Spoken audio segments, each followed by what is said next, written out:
그렇게 이제 히틀러는 굉장히 오만하게 추진력이 좋았던 사람이에요. 계획한 대로 다 만들고. 근데 보니까 옆 나라에서 무솔리니가 정권을 잡았단 말이야. 구테타로. 근데 구테타를 잡는 과정을 보니까 독일하고 상황이 비슷해. 그래서 나도 이게 하면 되겠다라고 생각을 한 거지. 그 쿠데타를 일으켜 하루 만에 하루 만에 진압돼. 여기에서 히틀러의 두 번째 운이 작용하는 거야. 이제 재판을 할 거 아니야. 근데 다들 전부 다 이 쿠데타 이게 사실 내가 한 게 아니고 막 이러고 책임 회피를 하는데 히틀러만 아주 당당한 모습. 내가 진짜 애국자다. 위기의 독일을 구할 수 있는 사람은 나다. 내가 독일을 구하기 위해서 이 쿠데타를 일으켰다. 뭐 이렇게 연설을 하기 시작한 거야. 그러니까 이거를 언론에서 엄청나게 홍보를 하는 거야. 되게 이렇게 막 당당한 모습을 보니까. 그래서 법정을 뒤흔든 웅변가라면서 히틀러 사진을 전국에 이제 다 배포하기 시작한 거야. 전국에서 인지도가 올라가는 거지. 근데 중요한 건 뭐냐? 판검사들도 마음이 움직여. 판검사들도 다 우파였어. 그래서 그 위에 꽃이 피는군요. 그렇지. 이 판검사들이 아니 그 구테타를 히틀러가 주도해가지고 경찰도 5명 죽고 그 다음에 그 돌격 때도 15명 죽고 그래서 20명이 죽었는데 이렇게 많이 죽었는데도 히틀러가 9개월 만에 가석방으로 풀려. 권력을 견제해야 할 사법부가 스스로 정치적 열망에 감염돼서 이 괴물에게 날개를 달아준 거지. 히틀러가 더 큰 일을 할 거라고 생각한 거지, 사법부에서는. 이게 이제 두 번째 운이 된 거야. 그러니까 세 번째 운은 이제 대공황인데 굉장히 비극적인 사건인데도 이게 히틀러한테는 운으로 작용을 했어. 왜냐면 히틀러가 이미 전국적으로 인지도가 엄청나게 높아졌는데 1928년 총선에서 지지율이 2.6%밖에 안 된 거야. 인지도가 정당 지지율로 바뀌지는 않았지. 그런데 29년에 뭐가 발생하냐? 경제 대공황이 발생. 경제 대공황이 되게 미국에서 일어난 증권 폭락, 실업자 급증, GDP 폭락 이런 사건인데 미국이 이런 상황이 되니까 빌려준 돈을 다 회수한 거야. 독일은 당시에 1차 세계대전 패전국이라 배상금을 갚느라고 돈을 엄청 빌렸단 말이야. 전쟁에 패했기 때문에.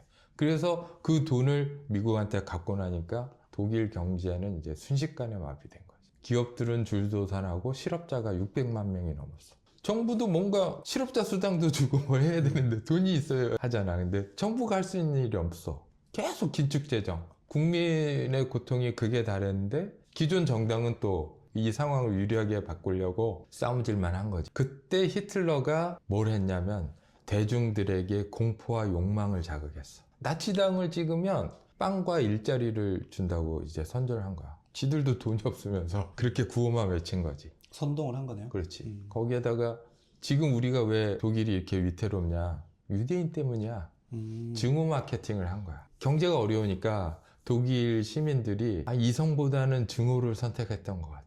그렇겠네요. 누구 미워하는 게 훨씬 쉬워. 그렇죠. 그래서 처음에 2.6%의 지지율이 2년 후에 18.3이 되고 또다시 2년 후에 37.3%로 전국 1당이 된 거야. 히틀러는 권력을 이제 잡게 되는 거지. 총리가 이제 된 거야. 그때부터 이제 독재가 시작되는 거네요. 아니지. 대통령제이기 때문에 네. 총리가 있고 실제 대통령이 있었어. 오케이. 그래서 히틀러는 이제 어렵게 총리 지명이 돼서 겨우겨우 이제 총리가 된 거지. 근데 총리가 되자마자 국회의사당에 방화 사건이 일어나. 방화 사건이 일어났다고 신고된 지 몇 분 만에 히틀러하고 괴벨스가 도착해.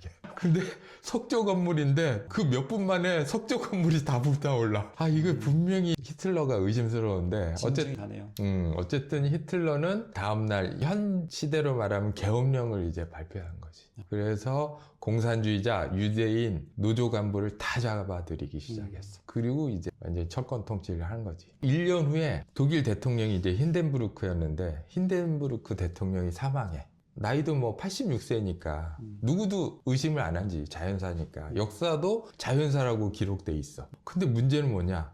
이 사람이 죽기 3시간 전에 총리와 대통령을 합치는 법안이 통과돼. 아니 무슨 우연한 일들이 전부 다 히틀러에게만 유리한 사건들이 연달아서 일어나는 거야.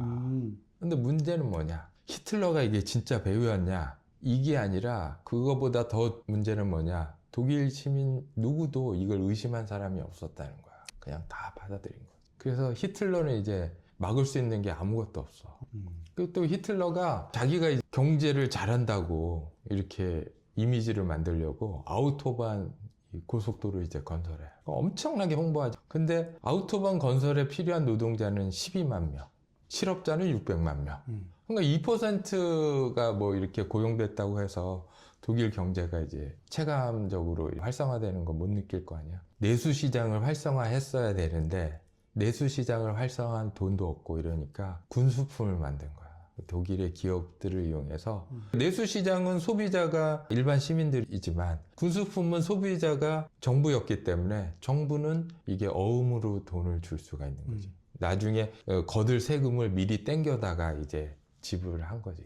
경제는 돌아가는 것 같고 많은 노동자가 고용되고 있고 뭐 이러고 있는데 쌓이는 건 군수품이야. 이게 전쟁으로 갈 수밖에 없는 상황이 된 거지. 그 인생 자체가 불가능에 도전을 했고 또 불가능한 꿈을 현실로 만들었는데 이 꿈이 증오로 이루어져 있거든. 증오로 이루어진 이 꿈들이 그 스스로 그 다음에 독일이란 조국 그리고 전 세계를 이제 파멸로 이끈 거지. 이게 아주 심각한 상황인 거지. 최악으로 가는 거네요. 최악으로. 히틀러 이야기가 단지 이제 이 운이 좋아가지고 이런 고등학교 중퇴한 애가 독일을 이제 장악하고 전 세계를 뭐 이렇게 정권을 장악한 뭐 이런 게 아니라 이 히틀러의 삶이 정치적 무관심이 얼마나 인류를 재앙으로 이끌어지는지를 보여주는 생생한 기록이다. 이렇게 봐야 돼요. 그러니까 침묵하는 다수가 얼마나 무서운지 그리고 다양성하고 비판이 거세된 사회가 얼마나 위험한지 쉽게 무너지는지 이걸 보여주는 게